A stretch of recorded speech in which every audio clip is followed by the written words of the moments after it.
Ang mantra ko kasi, to be honest, is children are the future. Yun yung paniniwala na ipinasa sa akin ng tatay ko na wala naman ng ibang sasalo ng susunod na henerasyon kundi ang mga kabataan. Ngayon, tayo bilang seasoned professionals, meron na tayong nakitang mga perspectives na hindi nakikita o naituturo sa mga schools. So, maganda na sa abot ng ating makakaya, maituro natin ito sa mga estudyante for them to be able to see perspectives they've never seen before. And yun yung nakakapagbigay sa kanila ng competitive advantage.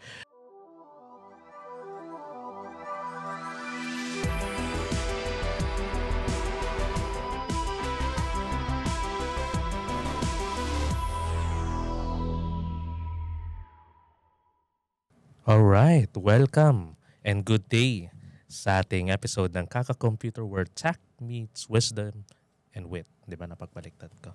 Pero maganda topic natin ngayon, no? Giving back, how to mentor the next generation in IT. Pero siguro, bago tayo magsimula, mag-introduce lang tayo onte. Bigay lang natin name and anong industry natin sa IT at ilang years na tayo. Siguro start sa akin. So, ako si David. Been in 10 years sa IT industry, specializing in network engineering with some bits in network security, cybersecurity, and cloud technologies. So, kayo din. Introduce kayo. Okay, so good afternoon everyone. So my name is Mark Papilona. I've been in the IT industry for something around almost I think 17 years. Wow. I came from an evolving role from L2, L3, management and security. So the good thing there is I met some mentorship and this is the reason why I am here. Yeah. Mm-hmm. Okay, sige, ako na lang. My name is Nix. I've been in our web industry for 13 years and I did some mentoring and teaching before pandemic since 2015 up to 2020. And yeah, till now I'm doing websites and taking up masters in business administration. Okay. And yeah, I also have master science in information technology back in 2016. So, iyon. Hi everyone. Ako lang ata yung pinaka-youngest. So, hi, I'm Leonard. So, I'm a third year computer science student at UP Diliman. I guess outside of university, I've been doing mentorship for quite some time now at Kada Career for tech shifters and as well as Aces Manila for, I guess, people who want to get started in startups and entrepreneurship. Yeah. Okay. That's nice. So, ayun, bakit kasi tayo nagpakilala ng ganon? Kasi given that you guys are experts in your own fields, bakit kailangan mag-mentor? Di ba pwedeng kayo na lang yung magaling? So, ano bang masasabi nyo ang tulong ng mentorship sa inyong mga tinuturuan at sa inyo bilang mga nagtuturo? For me, since I'm handling a team, mentorship is very important kasi hindi naman natin masasabi na let's say sabihin natin life is uncertain. What if may nangyari sa akin? Tapos ako lang pala yung nakakaalam ng ganung process. So, I practice even in my younger years in IT. I make sure na pag may naggagawa akong nare-resolve na problem rather, I make sure I have a lot of copies. GitHub, Confluence, Jira, pati sa Teams channel, yung mga instructions. Kasi lalo nung pandemic, maraming system down. So, I'm part of the on-call. So, may mga things talaga na na-avoid yung ganun. Kasi alam na ng L2 tsaka L1. So, yun yung nagiging advantage ng mentorship and for them to realize kung ano ba yung career path nila in the long run. Na meron silang natututunan, iba't ibang, let's say, sabi natin server, Linux, network, security, something like that. Kasi in nowadays, we need to become an agile. So para at least in-demand tayo in terms of our IT career. So yun. Ako naman personally, talagang Okay. Ako naman personally, talagang nung high school ako, hindi naman ako kagalingan na estudyante. Hindi naman ako nasa top. But in my college years, napunta ako sa college na very approachable yung mga prof. And talagang yung mentorship is madali mong ma-acquire. I mean, the knowledge itself sa programming ma-acquire mo because of these good mentors na nakapaligid sa'yo.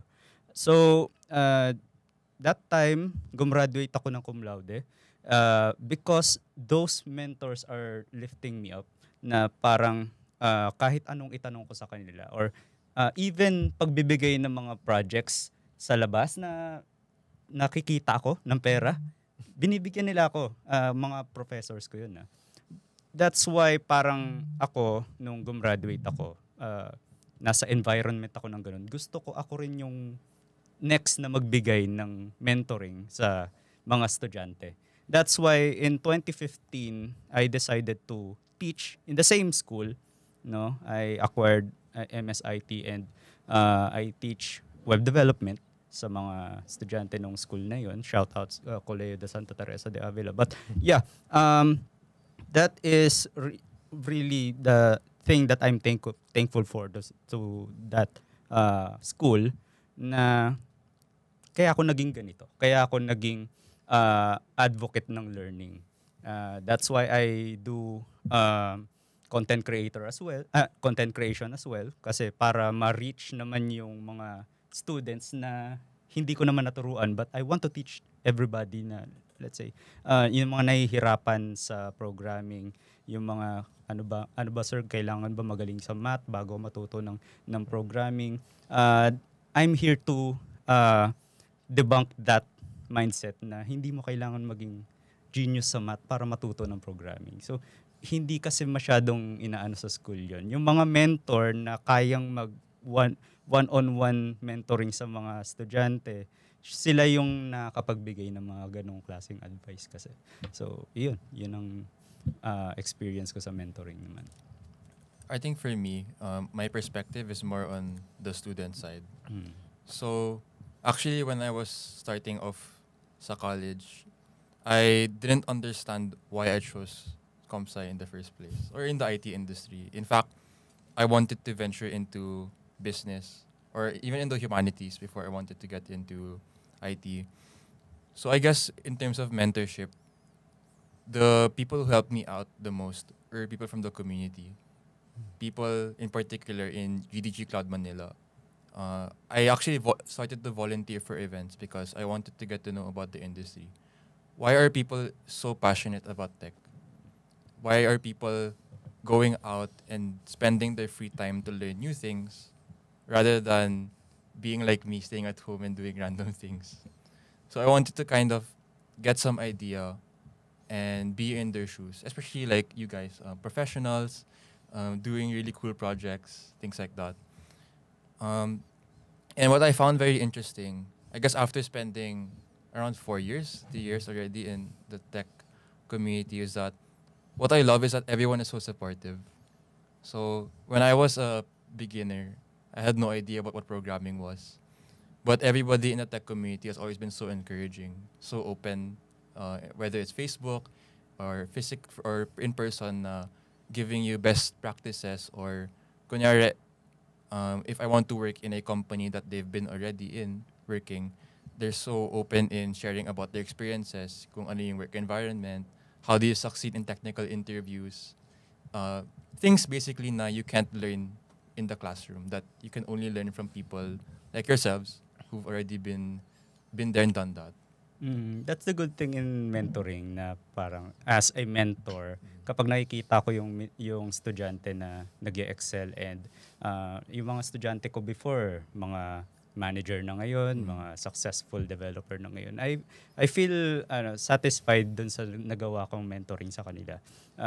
Yun yung naging parang naging motivation ko to teach more pagdating sa web development, na gusto kong tuloy-tuloy na makapag-help sa mga bagong sa mga bagong generation ng mga coder na yun.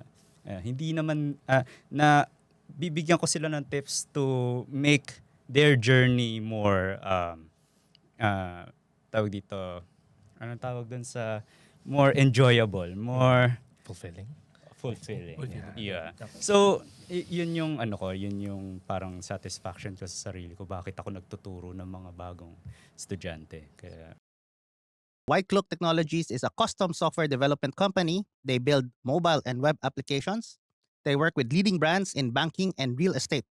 Visit their website at www.whitecloak.com to know more.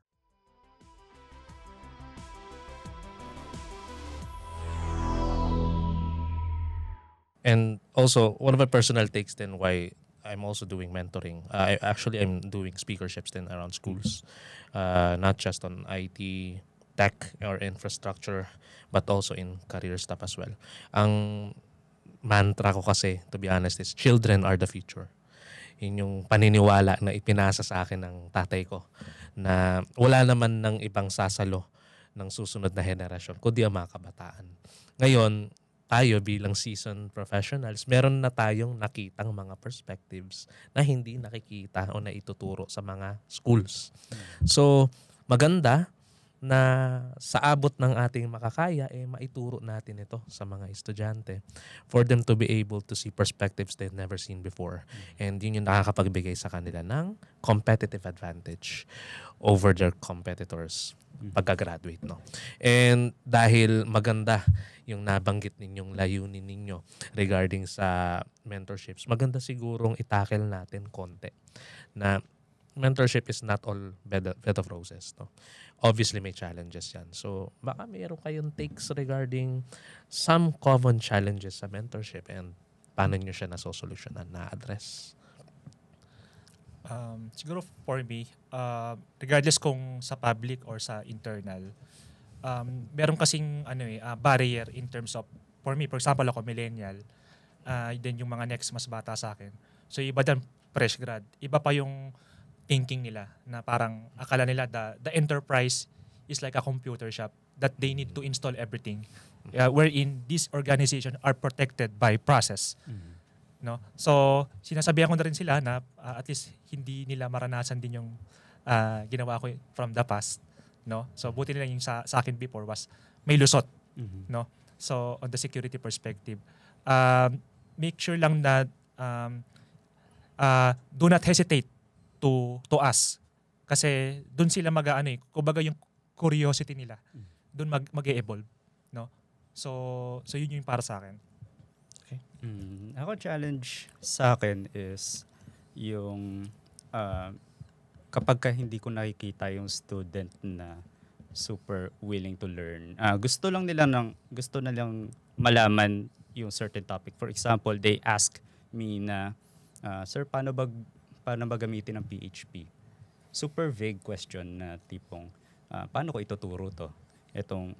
Paano ba gamitin ang PHP in general? But I'm telling them na para matutunan mo yan, you should learn it by yourself first before asking the mentor about the specific topic na hindi mo maintindihan.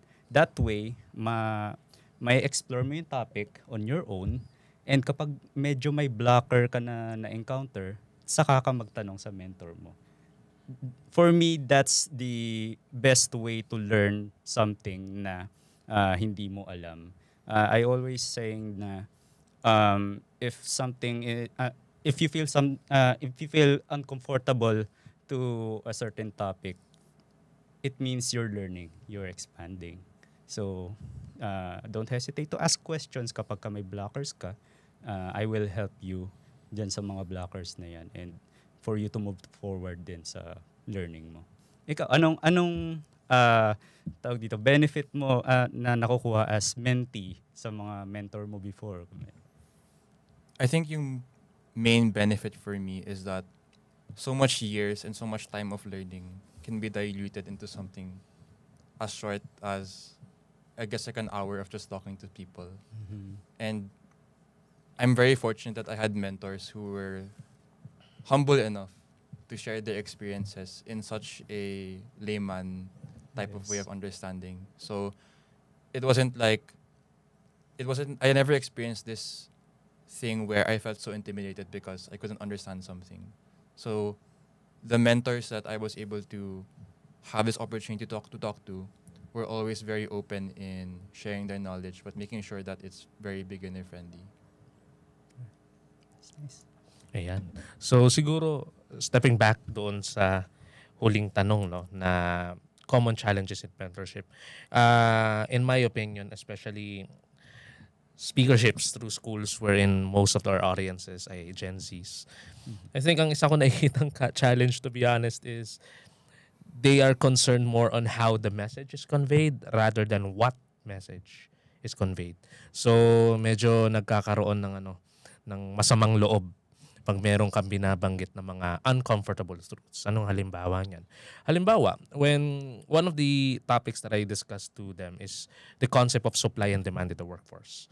So, nagbibigay ako ng example na pag sa isang komunidad ang nagtitinda ng kamatis ay isang tao lang, kaya niyang taasan ng 20 pesos, isang piraso ang kamatis. Wala kang magagawa, bibili ka talaga sa kanya. Pero as competitors comes in, may kayang magbaba ng presyo into pisong kamatis kada piraso. So, by showing that anecdote sa mga students is to show to them that ang IT, hindi lang yan papasukin mo lang dahil, pera, gano'n and all. Pero it's a very wild competition paglabas. As a matter of fact, the term that I use is bloodbath. Paglabas niyan kasi sobrang daming competition. Ang mangyayari, mag-graduate ka ng whatever tech course or maybe hindi ka naman din talaga sa tech course at nag-take ka ng couple of boot camps. Then you would find yourself on a predicament na ay, ang daming competition. Hindi ko mahanap yung trabahong gusto ko. Pangalawa, hindi ko pa mahanap yung sahod na gusto ko. So, sometimes Gen Zs take that differently because masakit sa loob nila na hindi pwede. Dapat ito yung makuha ko. Ito yung ganito. Pero knowing what the message is conveyed, na merong ganitong concept na nag-exist in the workforce, pag natanggap mo yon, gagaan ang loob mo at alam mo na yung next steps na gagawin mo, which is mag-upskill, aaralin mo ang ganitong concept sa sarili mo, kaya na sinabi ni Sir Nix. Kaya, ayun, ang lagi nating sinasabi sa ating mga mentees is, ang mga tinuturo natin sa inyo ay pawang katotohanan, walang personalan. No, take it as a grain of salt and then ikaw na ang bahala kung paano mo gagamitin ang information na yan. Okay, so very, very good takes to our seasoned professionals and very warm thank you sa inyo, no? And hope we catch you in the next episode. Stay tuned.